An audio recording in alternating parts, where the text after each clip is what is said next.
सोचिए कि आपके पास बिजनेस है, रिस्क है, दुश्मन है या फिर हो सकता है कि आपके परिवार की सुरक्षा के ऊपर सवाल हो। लेकिन जब आप गन लाइसेंस के लिए अप्लाई करते हैं तो ये कहा जाता है कि भूल जाओ, बिना पैसे खिलाए आपको गन लाइसेंस नहीं मिलेगा। क्या सच में ऐसा है? क्या आम नागरिक को बिना रिश्वत दिए गन लाइसेंस मिल सकता है या फिर गन लाइसेंस लेने के लिए लाखों रुपए खर्च करने पड़ते हैं? तो नमस्कार दोस्तों, स्वागत है आपका लेट्स टॉक लॉज में। मैं हूं अपराजिता और आज की इस वीडियो में आपका बहुत बहुत स्वागत करती हूं। दोस्तों, आज हम गन लाइसेंस से जुड़ी सभी मिथ्स के बारे में बात करेंगे। सभी मिथ्स को हम तोड़ेंगे और कानूनी रूप से सही लीगल प्रोसेस जो है वो मैं आपको बताऊंगी, जिससे कि आप बिना किसी एजेंट के, बिना किसी घूसखोरी के अपना गन लाइसेंस प्राप्त कर सकते हैं।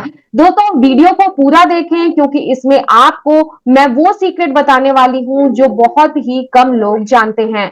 अब दोस्तों, गन लाइसेंस पाने की प्रक्रिया जो है वो आसान बिल्कुल भी नहीं है। तो सबसे पहले हम बात कर लेते हैं कि गन लाइसेंस के लिए कैसे अप्लाई करें। दोस्तों, गन लाइसेंस पाने की जो प्रक्रिया है वो बिल्कुल भी आसान नहीं है, लेकिन ये जो प्रक्रिया है ऐसा भी नहीं है कि आसान नहीं है, लेकिन ऐसा भी नहीं है कि गन लाइसेंस पाना जो है वो नामुमकिन है। आपको गन लाइसेंस मिल ही नहीं सकता, ऐसा भी नहीं है। ये पूरी तरीके से एक लीगल प्रोसेस है और डॉक्यूमेंट्स के ऊपर डिपेंड करता है। तो सबसे पहले दोस्तों आपको क्या करना है, स्टेप 1, आपको आवेदन देना है। आपको अपने डिस्ट्रिक्ट मजिस्ट्रेट यानी कि डीएम या फिर पुलिस कमिश्नर के ऑफिस में आपको एप्लीकेशन देना होगा। एप्लीकेशन के साथ में आपको अपनी सिक्योरिटी का कारण बताना होगा। आपको सिक्योरिटी का कारण देना होगा, यानी कि आपको किस लिए जो है वो वेपन की जरूरत है, आपको किस लिए हथियार चाहिए, आपको ये कारण बताना होगा। स्टेप 2 में हम बात करते हैं पुलिस वेरिफिकेशन के बारे में। दोस्तों, आपका जो एप्लीकेशन है वो पुलिस स्टेशन जाएगा, जहां पर आपका क्रिमिनल रिकॉर्ड चेक किया जाएगा। अगर आपके खिलाफ पहले से किसी तरीके की कोई एफआईआर दर्ज है तो आपको ऐसी सिचुएशन में लाइसेंस नहीं मिलेगा। अब हम बात करते हैं स्टेप 3 की, जिसमें कि तहसील की रिपोर्ट लगती है। आपकी तहसील से यह कंफर्म किया जाएगा कि आपके पास परमानेंट रेजिडेंस यानी कि स्थायी निवास, पक्का मकान है या नहीं है। आपकी आर्थिक स्थिति की भी जांच की जाती है ताकि यह पता चल सके कि आप हथियार को गलत कामों के लिए नहीं बल्कि आप हथियार को सेल्फ डिफेंस के लिए ले रहे हैं।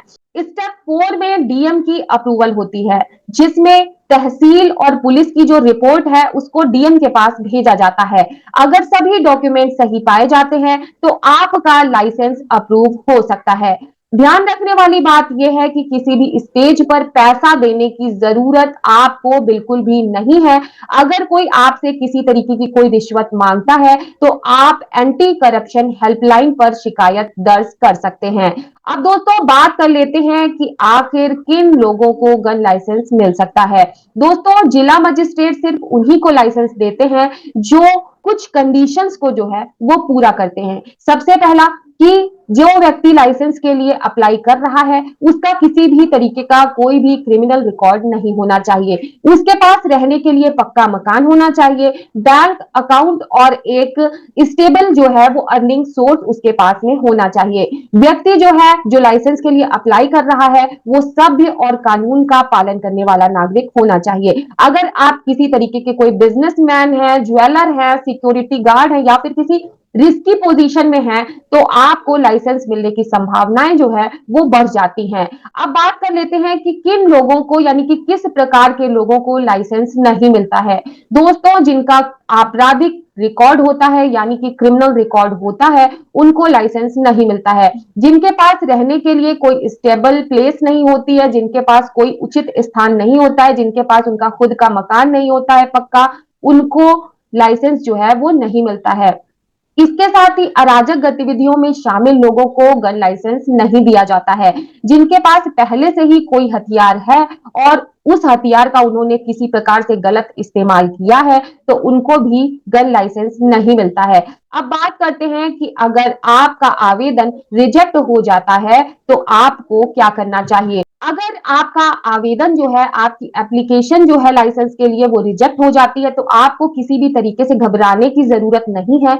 आप कुछ कानूनी तरीकों से अपना ये लाइसेंस लेने का हक जो है वो पा सकते हैं। सबसे पहले आपको आरटीआई यानी कि सूचना का अधिकार फाइल करनी है, आपको आरटीआई फाइल करना है और आपको सरकार से ये पूछना है कि आपका आवेदन क्यों रिजेक्ट किया गया है। इसके साथ ही आपको धारा 482 के तहत हाई कोर्ट में पिटीशन दायर करनी है और इसमें आप कोर्ट से ऑर्डर ले सकते हैं कि डीएम जो है वो आपके एप्लीकेशन के ऊपर दोबारा से विचार करें, पुनर्विचार करें। इसके साथ ही आप हाई कोर्ट में मैंडेमस रिट भी फाइल कर सकते हैं, जिससे कि कोर्ट प्रशासन को ये ऑर्डर दे कि वो आपकी फाइल की दोबारा से सही से जांच करें। दोस्तों, रिश्वत मत दीजिए, कानून का पालन करिए। अगर कोई सरकारी अधिकारी आपसे पैसे मांगता है तो आपको क्या करना चाहिए। दोस्तों, अगर कोई सरकारी अधिकारी आपसे किसी भी प्रकार से पैसे की डिमांड करता है तो आपको एंटी करप्शन ब्यूरो में अपनी कंप्लेंट जो है वो दर्ज करनी चाहिए। इसके साथ ही आपको ऑडियो या वीडियो रिकॉर्डिंग करनी चाहिए और सबूत के तौर पर उस ऑडियो और वीडियो रिकॉर्डिंग को पेश करना चाहिए। इसके अलावा आपको आरटीआई डालकर ये पता करना चाहिए कि कितने लाइसेंस दिए गए हैं और किस आधार पर लाइसेंस दिए गए हैं और आपके लाइसेंस की एप्लीकेशन को क्यों रिजेक्ट किया गया है।